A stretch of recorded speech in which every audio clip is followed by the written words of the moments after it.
الحمد لله نحمده ونستعينه ونستغفره ونؤمن به ونتوكل عليه ونعوذ بالله من شرور أنفسنا ومن سيئات أعمالنا من يهده الله فلا مضل له ومن يضلله فلا هادي له ونشهد أن لا إله إلا الله وحده لا شريك له ونشهد أن سيدنا وسندنا وحبيبنا وشفيعنا ومولانا محمد صلى الله تعالى عليه وسلم أما بعد فأعوذ بالله من الشيطان الرجيم بسم الله الرحمن الرحيم ذلك الكتاب لا ريب فيه وقال في موضع آخر إنا نحن نزلنا الذكر وإنا له لحافظون وقال في موضع آخر إن هذا القرآن يهدي للتي هي أقوم صدق اللہ العظیم۔ میرے انتہائی واجب الاحترام بزرگوں، دوستوں، نوجوان ساتھیوں، پردہ نشین خواتین، ماں اور بہنوں، السلام علیکم ورحمۃ اللہ وبرکاتہ۔ آپ حضرات ماشاءاللہ اپنے مدرسے کا یہ سالانہ جلسہ کل سے سماعت فرما رہے ہیں، جس میں آپ کے سامنے مدرسہ ہادہ کے طلباء تقریر، نعت، نظمیں، مدرسے کی کارکردگی بیان کر رہے ہیں۔ میری خوش نصیبی کی بات ہے کہ مدرسہ ہادہ کے سرپرست محترم حضرت اقدس مولانا محمد حسن صاحب دامت برکاتہم العالیہ، انہوں نے میرے اوپر شفقت فرمائی اور مجھے بھی آپ کے اس جلسے میں شریک ہو کر کچھ کہنے اور سننے کا موقع عنایت فرمایا۔ اللہ تبارک و تعالیٰ ان کی عمر میں برکت عطا فرمائے، اللہ تبارک و تعالیٰ ان کا سایہ ہمارے سروں پر قادر قائم رکھے۔ میں نے آپ حضرات کے سامنے قرآن کریم کی 2-3 آیتیں پڑھی ہیں، تو میں چاہتا ہوں کہ اسی کی مناسبت سے کچھ دیر گفتگو کروں۔ اللہ تبارک و تعالیٰ نے ہمیں اور آپ کو جو دستور اور منشور والی کتاب عطا فرمائی ہے، جس کو ہم اور آپ پڑھتے اور پڑھاتے ہیں، اس کا نام قرآن کریم ہے۔ اللہ تبارک و تعالیٰ نے اس قرآن کریم کو اپنے نبی حضرت محمد مصطفیٰ صلی اللہ علیہ وسلم پر کم و بیش تقریباً 23 برس کی مدت میں اس کو نازل فرمایا۔ جیسا موقع آتا گیا اللہ تبارک و تعالیٰ ویسے ہی قرآن کریم کی آیات یا قرآن کریم کی صورتیں یا قرآن کریم کا کچھ حصہ اللہ کے نبی صلی اللہ علیہ وسلم پر نازل فرماتے رہے۔ ہمارے پاس یہ قرآن کریم ایک ایسی لازوال نعمت ہے کہ جو دوسری قوموں کے پاس نہیں ہے۔ دنیا کے اندر بہت نبی آئے اور ان کو بہت ساری کتابیں دی گئی، سب کتابوں کے اندر رد و بدل اور تحریف و تبدیلی ہو گئی، لیکن یہ قرآن کریم اللہ تبارک و تعالیٰ نے جیسا اس کو نازل فرمایا تھا آج تک ایسا کا ایسا ہی موجود ہے۔ نہ اس کے اندر کسی حرف کی زیادتی ہوئی ہے، نہ کسی نقطے کی زیادتی ہوئی ہے، نہ کسی پیش کی زیادتی ہوئی ہے، نہ کسی زبر کی زیادتی ہوئی ہے، نہ کسی زیر کی زیادتی ہوئی ہے۔ یہاں تک کہ جن قراتوں کے ساتھ اللہ تبارک و تعالیٰ نے اس کو بھیجا تھا، الحمدللہ ثم الحمدللہ، آج تک یہ دنیا کے اندر انہی قراتوں کے ساتھ موجود ہے اور قیامت تک یہ اسی طرح موجود رہے گا۔ یہ اللہ نبی صلی اللہ علیہ وسلم کے معجزوں میں سے ایک معجزہ ہے۔ بہت لوگوں نے اس کے اندر تحریف اور تبدیلی کرنا چاہی، بہت سے لوگوں نے کہا کہ ہم اس جیسا قرآن پیش کر سکتے ہیں، لیکن آج تک دنیا کے اندر کوئی ایسا پیدا نہیں ہوا کہ جو پورا قرآن تو دور، چند صورتیں تو دور، اس کی ایک آیت جیسے بھی پیش نہیں کر سکے۔ اسی لیے اللہ تبارک و تعالیٰ نے قرآن کریم میں 3 مرتبہ تمام لوگوں سے، پوری دنیا انسانیت سے، چاہے چین کا رہنے والا ہو، روس کا رہنے والا ہو، افغانستان کا رہنے والا ہو، امریکہ کا رہنے والا ہو، عرب کا رہنے والا ہو یا غیر عرب کا رہنے والا ہو، اللہ تبارک و تعالیٰ نے اپنے قرآن کریم میں اور خود قرآن کریم نے چیلنج دیا ہے پوری دنیا کو کہ اگر تم اس کے اندر شک کرتے ہو تو اس جیسا قرآن کریم لا کر کے دکھاؤ۔ پوری دنیا پریشان ہو گئی، پوری دنیا کے اندر کوہرام مچ گیا، کھلبلی پیدا ہو گئی، لیکن پورا قرآن کریم کوئی پیش نہیں کر سکا۔ تو پھر اللہ تبارک و تعالیٰ نے تھوڑا نیچے اتر کر کے فرمایا کہ چلو اگر تم پورا قرآن کریم پیش نہیں کر سکتے فَأْتُوا بِعَشْرِ سُوَرٍ مِثْلِهِ مُفْتَرَيَاتٍ، کہ تم اس جیسی 10 صورتیں ہی لا کر کے دکھا دو۔ پوری دنیا نے مل کر کے کفر یا طاغوت نے مل کر کے میٹنگیں کی اور کہا کہ پوری دنیا کا مسلمان متحد ہو کر ہم سے مطالبہ کر رہا ہے کہ اس جیسی 10 صورتیں لا کر کے دکھا دو، لیکن وہ 10 صورتیں بھی پیش نہیں کر سکے۔ پھر اللہ تبارک و تعالیٰ نے کہا کہ چلو تم 10 صورتیں نہیں لا سکے، فَأْتُوا بِسُورَةٍ مِّن مِّثْلِهِ، تم اس جیسی ایک چھوٹی سی سورت ہی لا کر کے دکھا دو۔ قرآن کریم کی سب سے چھوٹی سورت ہے اِنَّا أَعْطَيْنَاكَ الْكَوْثَرَ فَصَلِّ لِرَبِّكَ وَانْحَرْ إِنَّ شَانِئَكَ هُوَ الْأَبْتَرُ، کہ اس جیسی چھوٹی سی سورت ہی لا کر کے دکھا دو۔ پوری دنیا عاجز ہے، پریشان ہے، لیکن کوئی بھی آج تک اس جیسی چھوٹی سی سورت بھی لا کر کے نہیں دکھا سکا۔ آج سے تقریباً 1200 سال پہلے ایک آدمی گزرا ہے، بہت بڑا عربی جاننے والا، جس نے ایسی کتاب لکھی ہے عربی کے اندر، بلکہ اس نے ترجمہ کیا ہے۔ اس کتاب کا نام ہے کلیلہ و دمنہ، عبداللہ ابن مقفع، اپنے وقت کا بہت بڑا ادیب۔ تمام ملکوں کے بادشاہ جمع ہوئے، تمام عیسائیت جمع ہوئی، تمام یہودیت جمع ہوئی، اور سب نے مل کر کے اس کی خدمت میں درخواست کی، گزارش کی کہ مسلمانوں نے ہمارا جینا دوبھر کر دیا ہے، انہوں نے چیلنج کر دیا ہے کہ اس جیسا قرآن کریم پیش کر کے دکھاؤ اگر تم طاقت رکھتے ہو۔ تو عبداللہ بن مقفع نے کہا کہ میں قرآن کریم جیسا دوسرا قرآن کریم لکھ سکتا ہوں، لیکن میری 2 شرطیں ہیں، اگر تم ان کو پورا کر دو تو میں اس جیسا قرآن کریم لا کر کے اور لکھ کر کے تمہیں دکھا دوں گا۔ انہوں نے کہا کہ ٹھیک ہے، اپنی 2 شرطیں بتاؤ کیا ہے۔ عبداللہ بن مقفع نے ان سے کہا کہ میرا ایک مکان بنایا جائے ایک ایسی جگہ کے اندر کہ جہاں چاروں طرف پہاڑ ہو، پہاڑ چھوٹے چھوٹے ہوں، ہرے بھرے ہوں، اور اس کے اندر مکان ایسا بنایا جائے کہ جو چاروں طرف سے شیشے کا ہو، جس میں چاروں طرف سے دکھائی دیتا ہو، اور اس کے نیچے سے ایک نہر بنائی جائے کہ جس کے نیچے سے پانی بہتا ہوا ہو، کہ جس کے اندر بیٹھ کر کے میرے دماغ کو اور میرے دل کو اور میری تمام چیزوں کو سکون ملے، کہ جب میں چاروں طرف دیکھوں تو مجھے ہرا بھرا نظر آئے، میں جب نیچے دیکھوں تو میری طبیعت باغ ہو جائے۔ ایک یہ شرط رکھی، اور دوسری شرط یہ رکھی کہ اس کے اندر ایک قالین بچھائی جائے، قالین کے نیچے اشرفی جو سونے کی ہوتی ہے تمام قالین کے اندر اس کو بچھایا جائے۔ تو بادشاہوں نے کہا کہ پہلی جو شرط ہے وہ تو ہماری سمجھ میں آتی ہے کہ ایک ایسا مکان بنایا جائے کہ جس کے اندر بیٹھ کر کے آپ کو سکون ہو، جب آپ کی طبیعت خوش ہوگی تو یقیناً آپ لکھیں گے، لیکن جو دوسری شرط آپ نے لگائی ہے کہ اس کے اندر قالین بچھائی جائے اور اس قالین کے نیچے اشرفیاں ہوں، یہ ہماری سمجھ میں نہیں آیا۔ تو فرمایا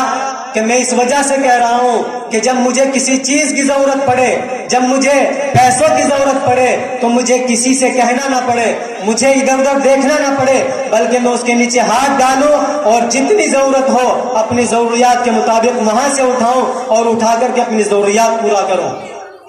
کہہ دیا کہ ٹھیک ہے، اس کی تمام ضروریات کے لیے ایسا مکان بنا دیا گیا کہ جس کے اندر ایسی فیسلٹی بنا دی گئی کہ چاروں طرف پہاڑی پہاڑ ہیں، ہرا بھرا نظر آ رہا ہے، نیچے سے ایک نہر بنا دی گئی اور اس کے اندر، اس مکان کے اندر ایک قالین بچھا دی گئی کہ جس کے نیچے اشرفیاں ہی اشرفیاں ہیں سونے کی، اور اس نے کہا کہ مجھے کوئی چھیڑے نا، میں قرآن کریم لکھ کر کے ہی اس سے باہر آؤں گا۔ وہ اس کے اندر داخل ہو گیا اور اس نے اپنی تمام ضروریات کا سامان اندر رکھ لیا، کھانے پینے کا اس نے لکھنا شروع کیا۔ 1 مہینہ ہو گیا، 2 مہینہ ہو گیا، 3 مہینہ ہو گئے، 6 مہینے کے بعد ان میں سے ایک بادشاہ نے سوچا کہ آخر کیا ماجرا ہے، اس نے تو باہر نکل کر کے بھی نہیں دیکھا۔ بادشاہ اندر گیا ایک اور جا کر کے دیکھا کہ اس پورے کمرے کے اندر کاغذات ہی کاغذات پھٹے پڑے ہیں۔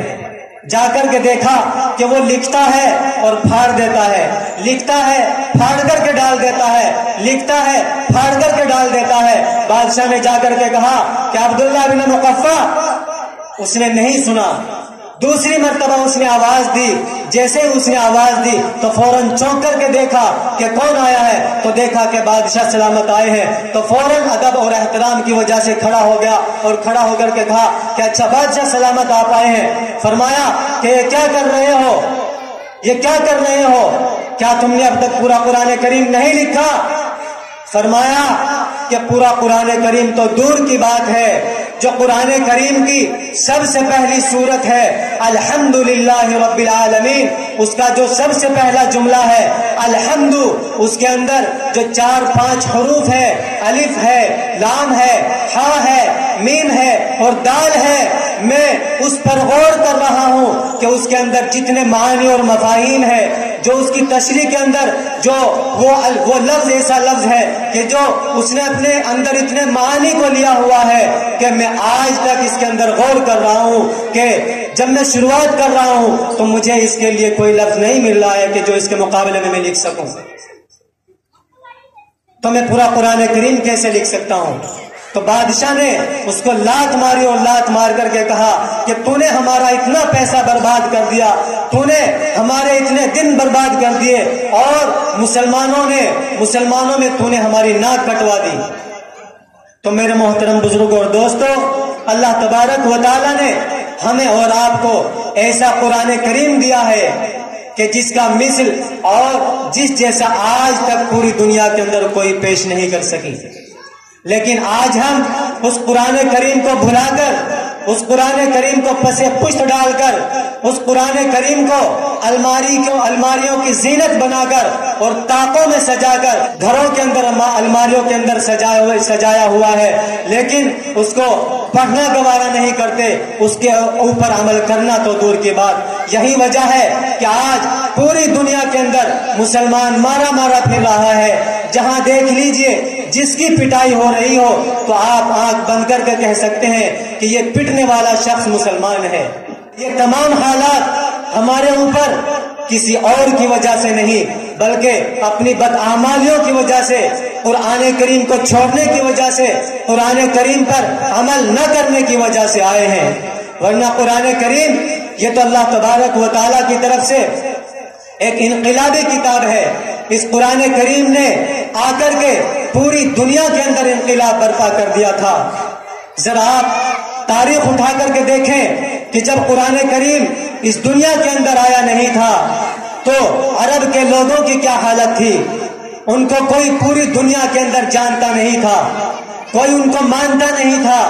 نہ ان کی کوئی سیاسی حیثیت تھی، نہ ان کی کوئی معاشی حیثیت تھی،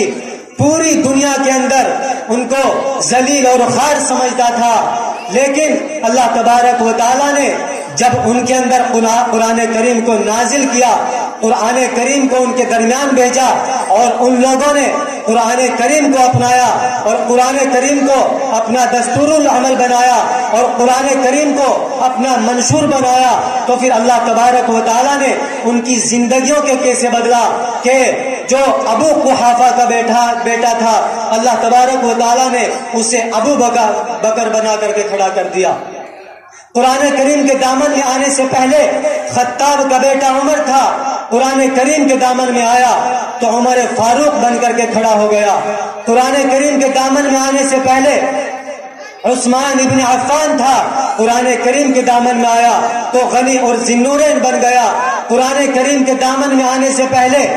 علی صرف علی تھا، قرآن کریم کے دامن میں آیا تو حیدر کرار بن کر کے کھڑا ہو گیا۔ قرآن کریم کے دامن میں آنے سے پہلے ابن عباس صرف ابن عباس تھا، قرآن کریم کے دامن میں آیا تو مفسر قرآن بن گیا۔ قرآن کریم کے دامن میں آنے سے پہلے حبشہ کا بلال تھا، قرآن کریم کے دامن میں آیا تو مؤذن رسول بن گیا۔ قرآن کریم کے دامن میں آنے سے پہلے فارس کا سلمان تھا، دنیا ان کو جانتی نہیں تھی، لیکن جب قرآن کریم کے دامن میں آیا تو سرکار نے فرما دیا کہ یہ تو میرے خاندان کا ایک فرد ہے۔ تو میرے محترم، اس قرآن کریم کے اندر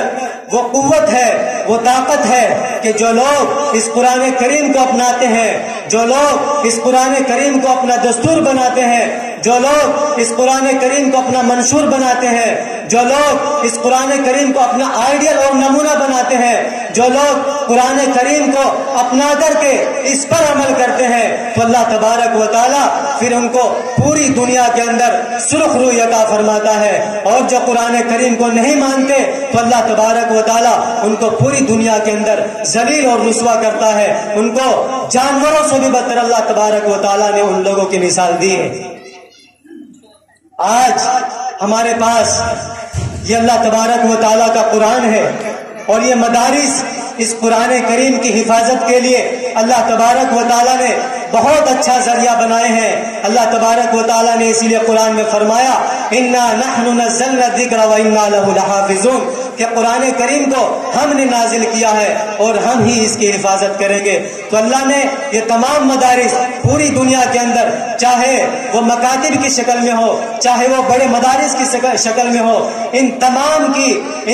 کی جو لو ملتی ہے اور ان تمام کی جو جڑ ملتی ہے جا کر کے وہ اصحاب صفہ سے جا کر کے ملتی ہے، اور ان کے اندر بیٹھنے والے جو چھوٹے چھوٹے بچے ہوتے ہیں، یہ جو قرآن کریم کو نازلہ پڑھتے ہیں، قرآن کریم کو رکھتے ہیں، تو اللہ تبارک و تعالیٰ گویا کہ ان سے اس کی حفاظت کا اللہ تبارک و تعالیٰ ان سے کام لے رہا ہے۔ ایک بہت بڑے علامہ گزرے ہیں، علامہ قرطبی رحمت اللہ علیہ، انہوں نے تفسیر کی ایک بہت بڑی کتاب لکھی ہے، بہت شاندار، الجامع لاحکام القرآن۔ اس کے اندر انہوں نے لکھا ہے کہ ایک بادشاہ تھا بہت نیک اور پارسا، جس کا نام تھا ہارون رشید۔ اس کے دو لڑکے تھے مامون اور امین۔ اس بادشاہ نے اپنے ان دونوں لڑکوں کو بہت اچھی تعلیم دی تھی، حدیث، فقہ اور تفسیر بڑے بڑے اصحاب علوم سے ان کو پڑھایا تھا، بہت اچھی ان کی تربیت کی تھی۔ ہارون رشید کے بعد جب ان کا نمبر آیا تو مامون رشید اپنے دور میں ایک کام کرتا تھا کہ پورے سال کے اندر ایک جلسہ منعقد کرتا تھا، ایک ایسا اجلاس کہ جس کے اندر تمام مذاہب کے علماء کو دعوت دی جاتی تھی، جس کے اندر عیسائی پادری آتے تھے، یہودی کے سب سے بڑے عالم آتے تھے، اور مسلمانوں کے بھی سب سے بڑے عالم آتے تھے۔ جو دنیا کے اندر جتنے بھی مذاہب ہیں سب کے بڑے بڑے علماء آتے تھے، اور آ کر کے یہ بتلاتے تھے۔ 3 دن وہ جلسہ چلتا تھا اور سب کے سب اپنے دلائل دیتے تھے اور یہ ثابت کر دیتے تھے کہ دنیا کے اندر کون سا مذہب حق ہے اور کس مذہب پر عمل کرنا چاہیے۔ اتفاق سے ایک بار ایسا ہوا، جلسہ اپنی روایات کے مطابق بڑی شان و شوکت کے ساتھ، بڑی تزک و احتشام کے ساتھ منعقد ہوا، اور اس میں جو عیسائی پادری تھا، عیسائی جو عالم تھا، جب وہ اپنے دلائل پیش کرتا تھا تو سب کے سب ہکے اور بکے رہ جاتے تھے، سب انگشت بدندہ ہو جاتے تھے، سب کے سب اس کی طرف ایسے دیکھتے تھے کہ یہ کیا کہہ رہا ہے۔ پھر وقت کے جو علماء تھے، امام ابو یوسف رحمت اللہ علیہ وغیرہ، یہ سب کے سب کھڑے ہوتے تھے اور اس کے دلائل کو تھوڑا کم کرتے تھے اور اس کو تھوڑا دباتے تھے۔ 3 دن تک وہ جلسہ چلا اور آخر کار امام ابو یوسف اور دیگر علماء نے اسلام کی جو حقانیت ہے اپنے دلائل پیش کر کے یہ ثابت کر دیا کہ اسلام ہی صحیح مذہب ہے، اسلام ہی ایسا مذہب ہے کہ جس پر عمل کر کے اس دنیا کے اندر بھی اور آخرت کے اندر بھی کامیابی اور کامرانی حاصل کی جا سکتی ہے۔ لیکن وہ عیسائی پادری اپنی چھاپ چھوڑ چکا تھا، وہ اپنے دلائل کے ذریعے سے، اپنے انداز گفتگو کے ذریعے سے وہ جب پھر باتیں کرتا تھا حضرت عیسیٰ کی، انجیل کی جب باتیں کرتا تھا اور حضرت عیسیٰ علیہ السلام کے جو نبی ہونے پر جو دلائل پیش کرتا تھا، 3 دن کے اندر اس نے اپنے جو سامعین تھے ان پر جو چھاپ چھوڑی تو سب کے سب اس کی باتیں کرتے تھے کہ اس نے سب کے دل کو موہ لیا ہے۔ اس کا جو بات کرنے کا انداز ہے وہ بڑا عجیب ہے، اس کے جو دلائل پیش کرنے کا انداز ہے وہ بڑا ہی انوکھا ہے۔ اس نے جو بات پیش کی ہے ہم سب کے سب ہکے اور بکے رہ گئے۔ بادشاہ نے سب کو جو نذرانہ دینا تھا، مامون نے وہ سب کو نذرانہ دیا، اور سب کو نذرانہ دے کر کے جب اس عیسائی پادری کا نمبر آیا تو اس کو اپنے پاس الگ سے کمرے میں بلایا، اور الگ سے کمرے میں بلا کر کے اس نے کہا کہ میں تم سے ایک بات کہتا ہوں، اور وہ بات یہ ہے کہ اگر تم میرے کہنے سے مسلمان ہو جاؤ تو دنیا کی جو دولت تم کہو گے میں تمہیں دینے کے لیے تیار ہوں، بس میری ایک شرط مان لو کہ تم مسلمان ہو جاؤ، جو کہو گے بس زبان کھولو، اگر تم بادشاہت بھی چاہتے ہو تمہیں بادشاہت بھی دینے کے لیے تیار ہوں، لیکن میری ایک شرط ہے کہ تم مسلمان ہو جاؤ۔ اس نے کہا نہیں جی میں مسلمان نہیں ہو سکتا، اس لیے کہ میرے نزدیک تو عیسائی مذہب صحیح ہے، میرے نزدیک حضرت عیسیٰ علیہ السلام سچے اور برحق نبی ہیں، میں مسلمان نہیں ہو سکتا۔ بادشاہ نے کہا کہ چلو آپ کی مرضی ہے، ٹھیک ہے۔ بات آئی گئی ہوئی، اور 1 سال کے بعد پھر وہی منظر آیا، پھر وہی جلسہ منعقد ہوا۔ اس جلسے کے اندر جو تمام مذاہب کے علماء کو دعوت نامے پیش کیے جاتے تھے پھر سب کو بلایا۔ اس بار ہوا یہ کہ اسلام کی حقانیت کو پیش کرنے کے لیے، اسلام کا جو علم اٹھانے کے لیے جو شخص آیا اور جو باتیں کرتا تھا، جو دلائل پیش کرتا تھا، بڑے انوکھے اور بڑے اچھوتے انداز میں اس نے اسلام کی طرف سے دلائل پیش کیے اور سب کے دل کو اپنی طرف متوجہ کر لیا۔ 3 دن کے بعد جب جلسہ پروگرام ختم ہوا تو بادشاہ نے پھر اس آدمی کو اپنے پاس بلایا اور اس آدمی کو اکیلے میں بلا کر کے کہا کہ مجھے ایسا لگتا ہے، مجھے محسوس ہوتا ہے، میری آنکھیں اگر خطا نہیں کر رہی ہیں تو مجھے ایسا لگتا ہے کہ جس آدمی سے میں نے آج سے 1 سال قبل یہ کہا تھا کہ تم مسلمان ہو جاؤ، میں تمہیں دنیا کی ہر وہ دولت دینے کے لیے تیار ہوں جو تم چاہتے ہو، مجھے ایسا لگتا ہے کہ تم وہی ہو۔ اس نے کہا جی میں وہی ہوں۔ بادشاہ نے کہا کہ تم کیوں مسلمان ہوئے ہو پھر؟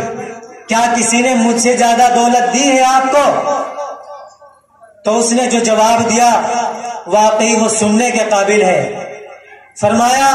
کہ جیسے ہی بادشاہ سلامت آپ نے مجھ سے یہ کہا تھا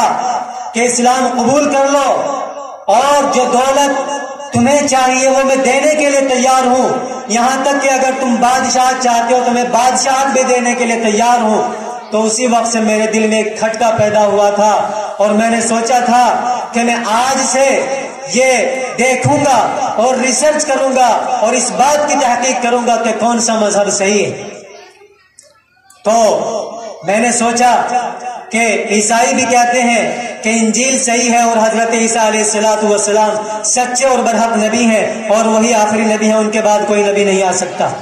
یہودی بھی یہی کہتے ہیں کہ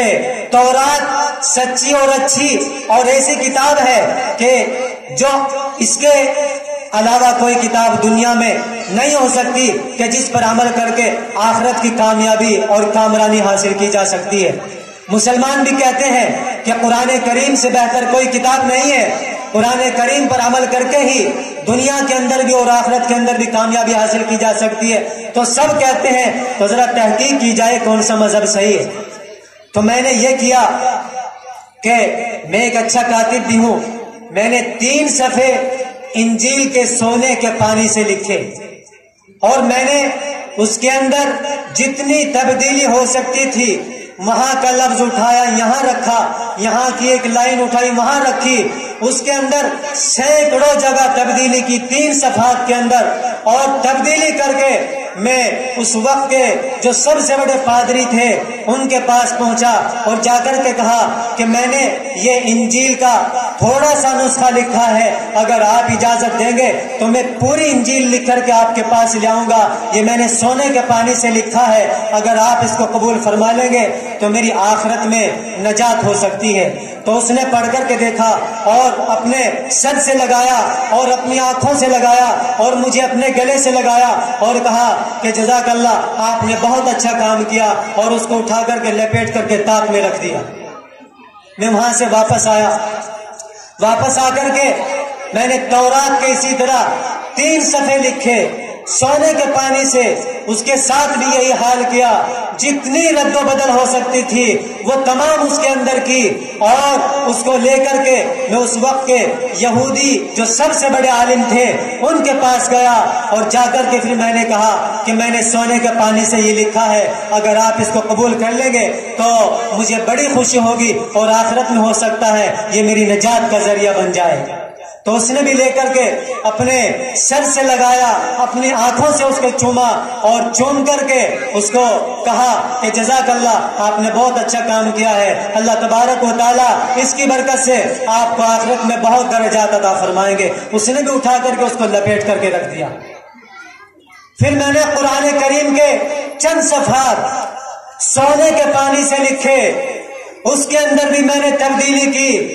ایک آیت یہاں سے اٹھائی وہاں لکھی، تبت یدا کے بعد سورہ اخلاص آتی ہے، میں نے قل اعوذ برب الناس لکھی، کوئی آیت کہیں کی اٹھائی دوسری جگہ رکھی، غرض میں 3 صفحات کے اندر جتنی تبدیلی کر سکتا تھا میں نے کی، اور اس وقت بغداد کی جو جامع مسجد تھی میں اس کو لے کر کے وہاں پہنچا، اور وہاں جا کر کے جو بغداد کے امام صاحب تھے میں نے ان کو پیش کیا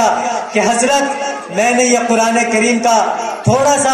3 صفحات لکھے ہیں، اگر آپ اجازت دیں گے تو میں پورے قرآن کریم کو اپنے ہاتھ سے اور سونے کے پانی سے لکھوں گا، ہو سکتا ہے اللہ تبارک و تعالی اس کی وجہ سے میری نجات فرما دے، ذرا آپ اس پر نظر ثانی فرما کر کے دیکھ لیں۔ تو انہوں نے قرآن کریم کو ان 3 صفحات کو لیا اور لے کر کے جیسے اس کو پڑھنا شروع کیا، 2-4 لائن ہی پڑھی تھی تو فوراً کہا کہ یہ تو نے کہاں سے لکھا ہے، اس کے اندر تو یہ کمی ہے، یہ آیت یہاں آنی چاہیے تھی، تو نے یہاں لکھی، یہ سورت اس کے بعد آنی چاہیے تھی، تو نے یہاں لکھی، تو نے یہاں یہ کمی کی ہے، تو نے یہاں یہ رد و بدل کی ہے، اس کو یہاں سے لے جاؤ، ہمیں اسے قرآن کریم کی ضرورت نہیں ہے۔ وہاں سے بڑے درد کے ساتھ اور بڑے آہستہ قدموں کے ساتھ میں وہاں سے نکلا، اور وہاں سے نکلتے ہوئے جامع مسجد کی سیڑھیوں پر مجھے ایک صاحب اور ملے، میں نے ان کو تھمایا اور کہا کہ یہ قرآن کریم کے 3 صفحے میں نے اپنے ہاتھوں سے سونے کے پانی سے لکھے ہیں، ذرا آپ دیکھیے یہ کیسے ہیں۔ تو اس نے بھی یہی کہا کہ یہ تو نے قرآن کہاں سے لکھا ہے، قرآن کریم ایسا تھوڑا ہی ہوتا ہے، اس کے اندر تو نے یہ کمی کی ہے، یہاں یہ صورت یہاں ہونی چاہیے کہ تو نے یہاں رکھی، یہ آیت یہاں ہونی چاہیے کہ تو نے یہاں رکھی، یہ لائن اس کے بعد ہونی چاہیے کہ تو نے یہاں رکھی۔ میں وہاں سے آہستہ سے نکلا کہ یہاں بھیڑ ہے، اگر کسی نے سن لیا تو ہو سکتا ہے کہ میری مار کٹائی نہ ہو جائے۔ تھوڑے اور آگے چلا، اور آگے چلنے کے بعد میں نے تیسرے آدمی کو بھی دکھایا، اس تیسرے آدمی نے کہا کہ تو کون ہے، کہاں سے آیا ہے، پکڑو اسے، یہ کہاں سے آ گیا ہے ہمارے درمیان، یہ قرآن کریم کے اندر تحریف کرنے والا، قرآن کریم کے اندر رد و بدل کرنے والا، یہ قرآن کریم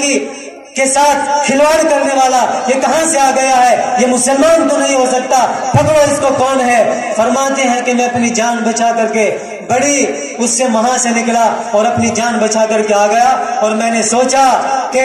اس دنیا کے اندر اگر کوئی مذہب سلامت ہے تو وہ اسلام ہے. اگر کوئی کتاب سچی اور صحیح ہے بغیر تغیر و تبدل کے جیسے اللہ تبارک و تعالی نے نازل کی ہے ویسے ہی آج تک اگر کوئی محفوظ ہے تو وہ قرآن کریم ہے. تو اس کو دیکھ کر کے میں نے اسلام قبول کیا اور اسلام قبول کر کے آج میں اسلام کا ترجمان بنا ہوا ہوں. یہ تمام ہونے کے بعد اس وقت کے جو چیف جسٹس تھے یحییٰ ابن اسقف وہ حج کرنے کے لیے گئے اور حج کرنے کے بعد انہوں نے اس وقت کے جو بادشاہ تھے ان کے سامنے اس واقعے کو بیان کیا. بڑے تعجب کے ساتھ انہوں نے کہا کہ یہ کون سے تعجب کی بات ہے, یہ کون سے تعجب کی بات ہے. اگر ایسا آدمی کہ جو پہلے عیسائی تھا اور وہ اس طرح ریسرچ کر کے اور تحقیق کرنے کے بعد اگر مسلمان ہو گیا اور اسلام کا علمبردار بن گیا تو یہ کون سی بڑی بات ہے. یہ تو اللہ تبارک و تعالیٰ نے قرآن کریم میں خود فرما دیا ہے کہ اللہ نے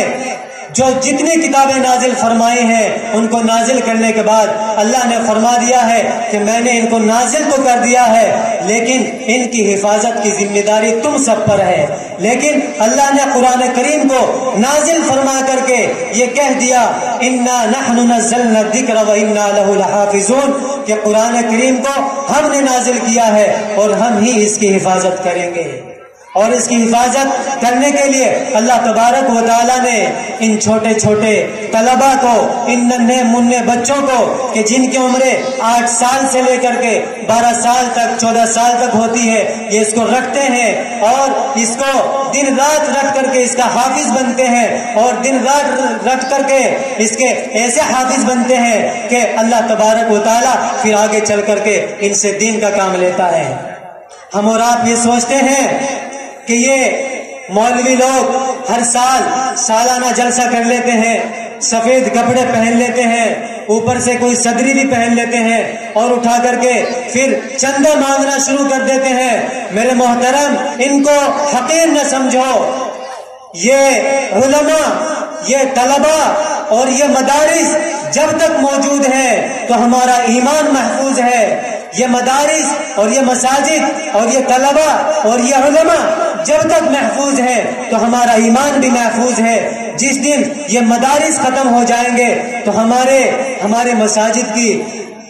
آزانیں ختم ہو جائیں گی, ان سے اذانوں کی صدا اذان آنی ختم ہو جائیں گی. ہمارے سامنے اندلس کی تاریخ ہے کہ جس پر 800 سال مسلمانوں نے راج کیا, مسلمانوں نے حکومت کی, لیکن آج وہاں کیا حال ہے. آج وہاں حال یہ ہے کہ صحیح طور سے ہم اسلام پر عمل نہیں کر سکتے, صحیح طور سے ہم اذان نہیں دے سکتے, صحیح طور سے ہم اسلام پر عمل نہیں کر سکتے, صحیح طور سے جو اسلامی احکامات ہیں ہم اس پر عمل نہیں کر سکتے. تو ان کو حقیر نہیں جاننا چاہیے بلکہ ان کو غنیمت جان کر کے ان کی قدر کرنی چاہیے اور ان کے ساتھ ہر وقت جو بھی جیسا بھی موقع ہے دامے درمے سخنے ہر اعتبار سے ان کے ساتھ کندھے سے کندھا ملا کر اپنا تعاون پیش کرنا چاہیے اور اپنے آپ کو خوش نصیب سمجھنا چاہیے کہ ہمارا اور آپ کا دیا ہوا ایسی جگہ لگ رہا ہے کہ